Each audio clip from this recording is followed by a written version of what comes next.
Hi, this is John Pettigrew, and you're listening to Talking Through My Hat, a podcast that explores bookish businesses, the fantastic people who create them, and what those people have learned. I'm a hat wearer, a recovering editor, and the creator of Future Proofs, enabling editors and authors to work better online. To find out more, visit wearefutureproofs.com or follow me on Twitter at John_Pettigrew.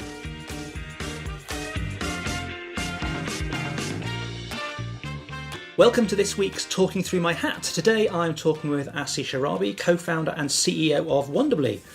Before this successful venture into the world of publishing, he spent time as a researcher and lecturer at the LSE. He's worked in other startups and was MD of Sidekick Studios. Now, of course, at Wonderbly, he leads a team creating highly personalised print books for children, starting with their original book, Lost My Name. So welcome to the podcast, Asi. Thanks for having me. Wonderbly, I guess, is pretty well known now, but how do you describe the business to people who haven't heard of you before?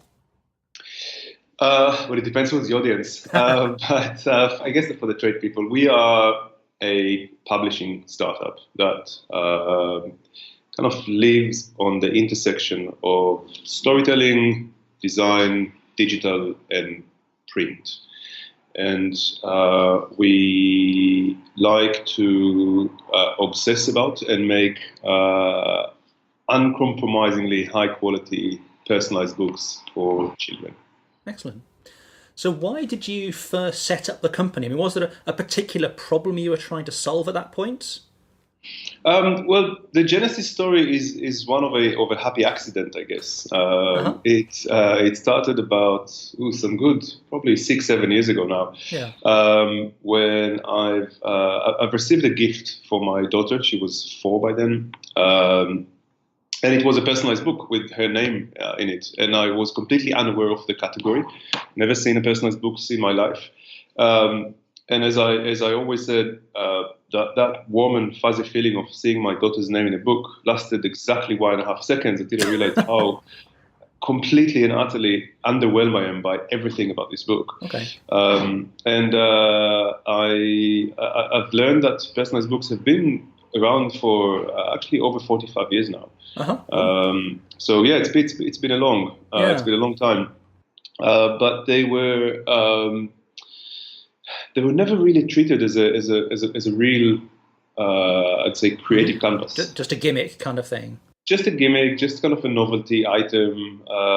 Living comfortably on the fringe of the publishing world. Yeah. And so I've called a few friends. And we sat around my kitchen table. It's like, surely we can do something better than that. I mean, it's an interesting medium. Yeah. And then we've started thinking about it and working on it just as a creative side hustle, really, between full-time jobs and families and what have you. Yeah. And then 2 years later, the kind of the first iteration of the book was born, and we were a very, very interdisciplinary founding team, if you will, because for me and for Tal, for example, who is kind of the technologist and the operator, as much as it's been a publishing or a creative pet project, it was also very much a startup pet project, which is kind of the world that we are quite familiar with.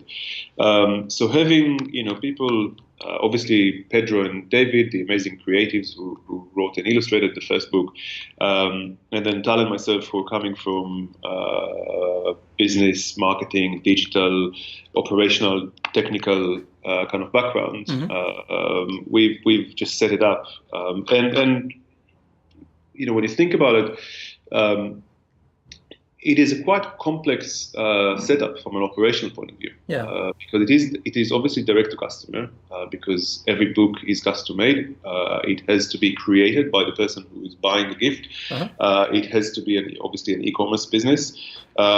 You have to have some rendering technology to actually be able to create the book. You need to interface with print-on-demand facility. You need to give customer service. So there's many moving parts. So we launched the first book, and it took off in ways that I wouldn't like to say we never dared to imagine, because when we saw the first prototype of the book, we realized that actually, we've done something pretty special here. And then it did take off, and from a pet project, it became a funded, VC-backed startup. And yeah, five years down the line now, we are very close to hitting the 4 million books mark. Wow. Worldwide, we shipped our books to literally every corner of the world, over 190 countries. The first book is available now in 12 languages. And since then, we published about 13 other books. So there's now I think there's about 15 books in the portfolio. Yeah, I was quite surprised. We've been quite busy, yeah. Yeah, and it's kind of, you're best known for that first book, and then I remember you putting the tech together for the second book, and it's really, sort of, the number of titles has really taken off now, hasn't it? Yeah. In the past 18 months or so, we really ramped up. We got better and faster and cheaper with going to markets. I think that the second book that you mentioned, not only that it was probably the most technically ambitious picture book that was ever created, I have no doubt that it was also the most expensive picture book that was ever created. Since then, we got, as I said, quicker, faster, leaner in going to markets with different titles. So you've come from outside of traditional publishing. How have you found that transition? It's a, as you said, you're kind of you're straddling this publishing startup kind of gap, and they're quite different worlds. They are very different worlds, and to some degree, I will credit some of our success to the fact that none of us has come from a publishing background, and we were very much coming from a startup with scale, direct to customer, digital kind of background.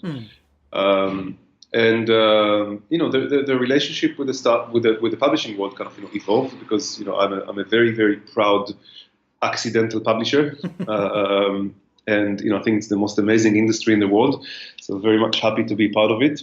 Very proud to be. We're all very, very proud to be part of it.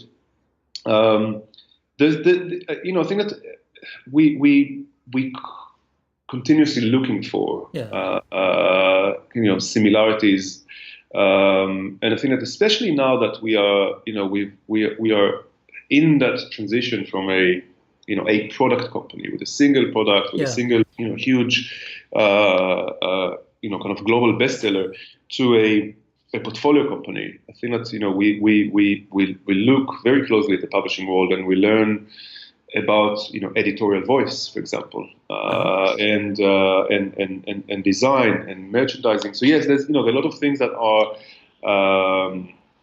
we're still very much rooted in the direct-to-customer e-commerce digital business, but from the creative and editorial point of view, there's a lot that we can learn from the traditional children publishing world. Yeah. So I mean, as you say, you're kind of, as you build up, you're moving more towards being a publisher. But there's this clearly very distinctive Wonderbly thing. I mean, how would you describe that? The thing that kind of separates you from other publishers. It's not just technology. Lots of people have done some technology. There's clearly something in your heads that is special. Well, I think that there's probably two things. I guess that, one from a creative point of view, we are, as long as the products that we make, the books that we make are personalized, then the creative process is quite unique. When you don't start with a completely blank canvas of characters and plot and narrative, and yes, you have that, but there's also another very, very important key and unique element of how does the child fit into that story. So that's from a from a narrative, and in the early days it was very much about narrative and technology and how these two work together. I think as we evolved and created for ourselves, it's almost like we've built technology that will allow us to think about many different ways, and we didn't have to invent the wheel for every new book that we're making. then I think that the other part of how to build characters, how to build the plot, how to all of these things are slowly getting more and more center stage, if you will. Mm-hmm. The other element. So if this is the creative or the editorial element. The other major part is the business and the commercial side of things, because mm-hmm. we are a direct-to-customer business, and you can't find our books anywhere, and we don't have retailers. Mm-hmm. So I think that in many ways we are partly a publisher and partly a bookseller, mm-hmm.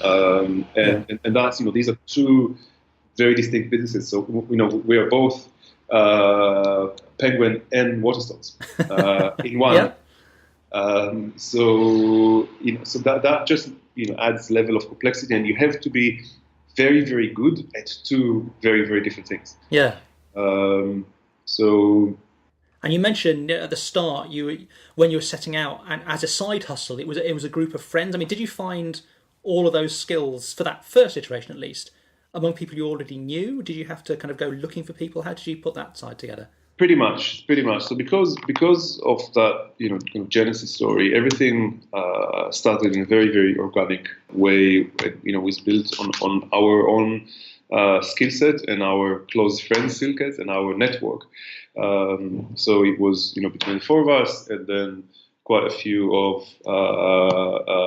freelance friends that we have, whether for the technical side of things or for the web design side of things or the editorial side of things. So it all kind of evolved in a very, very organic way. Right. And when did you kind of know you had a success on your hands? Because I say it was a side hustle, you were doing this thing, fun kind of thing to some extent, and then you kind of took the decision, actually this is the day job now, we have to do it properly. Why did you make that switch? Was there a particular flag for you guys, or how did that come about? Well, I guess that the fact that we sold about 30,000 books in a complete side project mode, and when you think about a £20 retailer price. It's scaled in a way very, very quickly, and that was on the very, very first season. And we were very lucky to be picked up by the Guardian and the Metro and lots of mommy bloggers were quite big back then, both in the US and in Canada and in the UK. So that first few months and then the first year, kind of suggested to us that this is, I think that when we launched it, we were hoping to sell about 5,000 units, just to kind of break even on the investment, on the actual money that we put in. But then, on the very first season, we ended up with about 25,000, and we were like, "Ooh, this is really interesting. Yeah, this is fun. Let's do it." It was a very, very nice surprise. And I suppose the advantage of that side hustle stage was you definitely de-risked the initial concept, hadn't you? You knew that it worked. You knew that you could sell it. Exactly. Yeah. We came with we started to play the bigger game, if you will, of the VC-backed company, when we had a very strong validation from the market that this product, there's a demand for it. Why did you decide to go the VC route? I mean, you had oversold your first run. You could have chosen to grow organically, but you chose the. Well, that is a question that only time will tell if we're the right decision or not. Yeah, right and wrong is not. But I mean, did you have particular goals? You thought actually to hit these goals, we're going to need extra cash. Was that the reason for that, or? It was, again, I think that it's the mindset of a startup, where you see something that works and you want to make it bigger, faster. And I think, again, it's the scale of the ambition that we're coming with. And when we had that early signs that this is definitely a product that resonates across markets and cultures and languages, then the ambition was like, I want to make this book into the top-selling picture book in the world ever, and then again, for that we decided to go down that route. Mm-hmm. There's a lot of positives and negatives in going down this route. Yeah. It comes with a lot of responsibility and a lot of pressure. But yeah, no regrets. We continue. we continue to run. Yeah, that's good. So, having had such success with that first book, and how did you go about planning the second book and the subsequent books? I mean, were there particular lessons from that first one you tried to take through? Was it a case of, oh, no, we could do this better? Or was it a case of, oh, well, we made some mistakes? I mean, or just, we need to grow the portfolio? What was the drive there? Well, it's all of the above. And interestingly, these questions are still questions that we ask ourselves on a daily basis. Uh-huh. When we think about the next books. I think that what we realized, and again, this is just the iteration of the mindset, of the market response, of other market forces, and the elements that some of them are in our favor, some of them are against us. There's a lot of headwinds, there's a lot of tailwinds, I think that I guess that we started by thinking, to a degree wrongly, that there is a scalable market for high-end, sophisticated, personalized book where technology and narrative and storytelling kind of come together to create something that is very unique, and that in a way, I wouldn't call it. Well, I'll partly call it vanity, because it's everything I just said is not looking at the customer and their needs. It's trying to post-rationalize or reverse engineer a success of something without actually looking at the people who bought it. And I think that that's how we end up with an amazing second book. That, as I said, was the most technically ambitious picture book that was ever created, with with the integration with the mapping API and lots of dynamic and static rendering, and it was there's thousands of lines of code behind that second book. And this is another thing which we kind of keep looking at, while probably in the publishing world, it still will be considered as a bestseller, because we sold, I guess, nearly 150,000 copies of that book. By our benchmark, it hasn't involved the success of the first one. And so after the second one, we realized, right, we're not going to make our bets with launching an expensive flagship book once a year. And as early as 2016, we started to think about, right, so we need to evolve to more of a portfolio company, and have a unique proposition for children in different ages, for customers that have different relationships with these children, because again, we're very much in the gifting market as much as we are in the book market, and our customers are predominantly parents and grandparents and uncle, aunts, and very, very close friends of the family. So we started to create a portfolio that is based on ages, relationships, and occasions, and to try to create a proposition that fits, for everyone, whatever the occasion, whatever your relationship with that child, whatever the child age is. Obviously, we are still pretty much in the picture book market, and so our books are up to about 8 or now 10 with some of the new ones, but still very much a children publisher. And when we're still trying to evolve that portfolio, and focusing more and more on how to help people, not just with the first book, but how to get people to come back more and more. Yeah. And I think that's what's the most interesting and the most difficult challenge that we are dealing with is how to the category is so deeply rooted in the gifting and novelty category of market and mindset.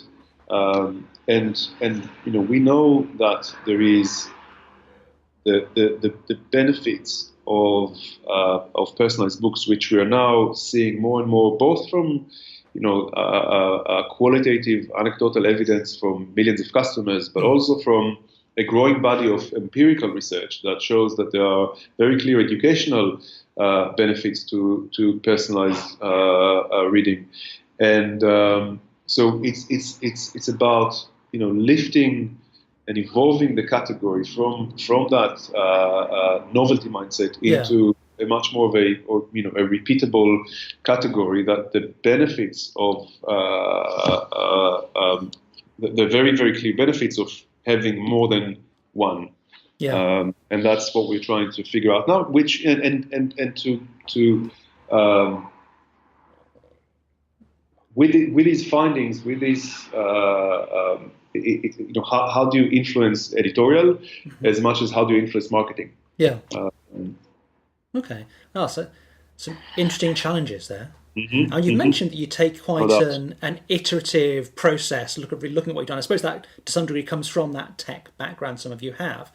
I mean, how do you go about learning to do that business side better? You obviously, as you say, you've brought a business background to it and you've got a strong team. But I mean, are you a business book person? Do you go to mentors? I mean, what's your approach to learning to do it better? It's pretty much about constantly doing, iterating, succeeding, failing, seeing what's working, try to create. It's being incredibly methodic about everything that you do, both on the editorial side of things and the marketing, and that really is a thing that we've always prided ourselves for being a learning organization. And by learning on the go, especially when you're doing things that are new, that things are never complete. There's not a point in time it's like, we got it all. We totally get that now. I understand it. It's we cracked it. There is no we cracked it moment. There are only small incremental successes that help you to inform your decisions, to inform your the different business groups. And we test, we try, and we iterate. Both on, I guess it's what, again, going back to how we're different from the traditional publishing world, we're very lucky in the sense that we can iterate our products as much as we want. So it's not that you haven't got stock sat somewhere. Every book is a separate experiment potentially. Yeah, exactly. There is no stock. Our books are they live as a digital products until the point that someone is buying them, in which we print them. But based on customer feedback, based on different tests and optimizations, we can change things inside the books. David, my co-founder and our kind of chief writer, enjoys, I guess, a something that no one else in the publishing world can enjoy, because he can wake up in the morning 3 months after he published a new book. It's like, what, that line, I can change a word of that line, and then in 2 hours that will be changed. Both the products and everything else around them are in a constant state of iteration. And is that level of iteration something you're managing to maintain as you grow into what is more like a traditional publisher?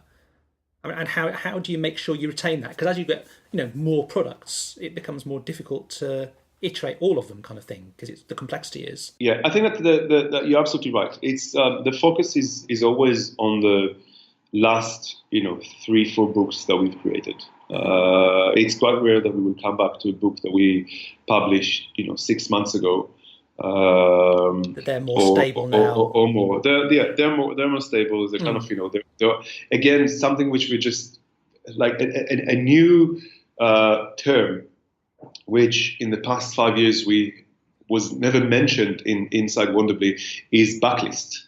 All of a sudden in management meetings in the past literally 2-3 weeks, we started to talk about backlist and the idea of a backlist for us, and what does it mean, because we are seeing that other than a couple of evergreen books that we're making, there is the new books they put into they're at the front of the shop, quote unquote.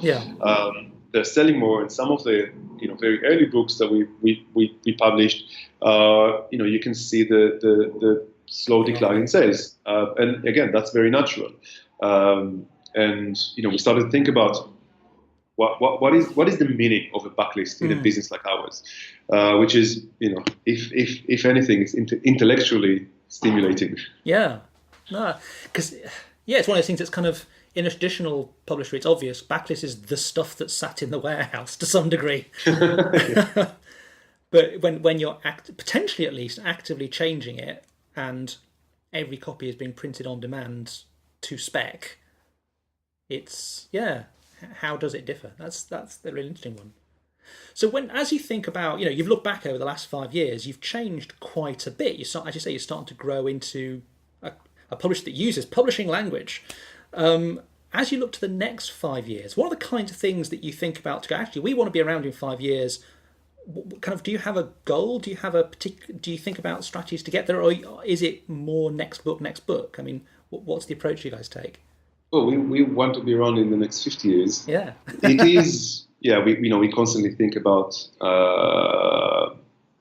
in the next quarter, and in the next year, and in the next 5 years. Okay. I think that's the most of the team are focusing on the next quarter, on the here and now, and then the leadership, the management team are trying to live in the future at least 20-25% of the time, and whether that's in next year or whether that's in and again some of the things that we learned from the publishing world is the publishing cycles and the sales. So publishing people sometimes actually live in the future, at least in the short-term future, in the near future, more than us, because they are thinking about the next sales. I mean, they know the books that they're going to publish in 12 months from now. And that's because print runs are so slow. So in many ways we have a lot of we are faster and leaner, but at the same time, it also makes you live sometimes a little bit too much in the present. So after 5 years of doing this mad sort of publishing business, what have you learned about yourself? I'm feeling incredibly fortunate to be given the opportunity to go on this journey. I think that the challenges that it brings with it are quite immense, but at the same time, it's I'd like to think of that journey from a very personal point of view as a way for me to become a better person, and to constantly find ways to get better at what I do and to improve as a person, as a manager, as co-founder. And it's a never-ending kind of journey. So and again, I'm feeling even in the and it is as anyone who's been doing just running their own business, it's a roller coaster. And there are as many downs as there are ups. But I would not change it for anything. So what's the thing that keeps you coming back every day, even in the face of the downs? I don't think there's this, it's not one thing. I every day I get a kick from the challenge, and I think that, again, very, very fortunate to work in a sector, in a category that is genuinely positive and is doing good, and it's the millions of customers that are, sending us their emails and telling us how meaningful that book is in their life. To learn how to work with colleagues and manage teams and grow a business and be more commercial. I think that it's the multi-layeredness that I very much enjoy. There's not a single day that is like the previous one or the next one. Yeah, brilliant. Well, thanks very much for your time, Asi. You're very welcome. Thanks for having me. So thanks again to Asi for that wonderful conversation. It's really great to have an insight into a business that's as innovative and different as Wonderbly. I love his description of them as accidental publishers, but very proud and pleased to be part of the broader industry. And the way that they've changed from being, as he'd said, a novelty product into a repeatable category with a portfolio of products with clear demonstrable benefits. It's really interesting to see that growth in how they see themselves as well.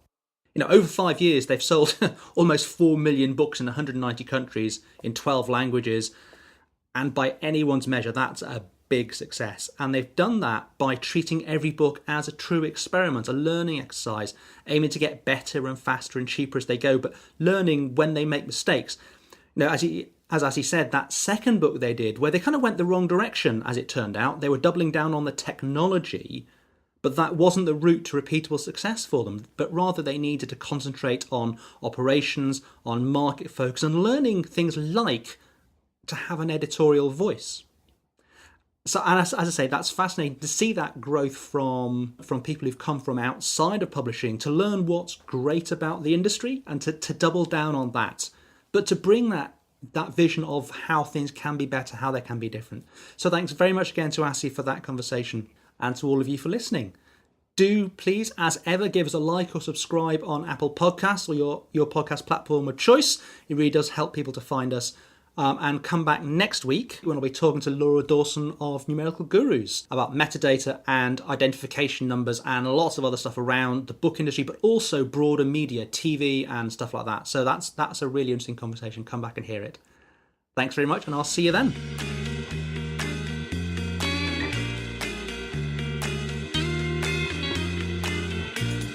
This was Talking Through My Hat, a podcast by John Pettigrew, founder of We Are Future Proofs.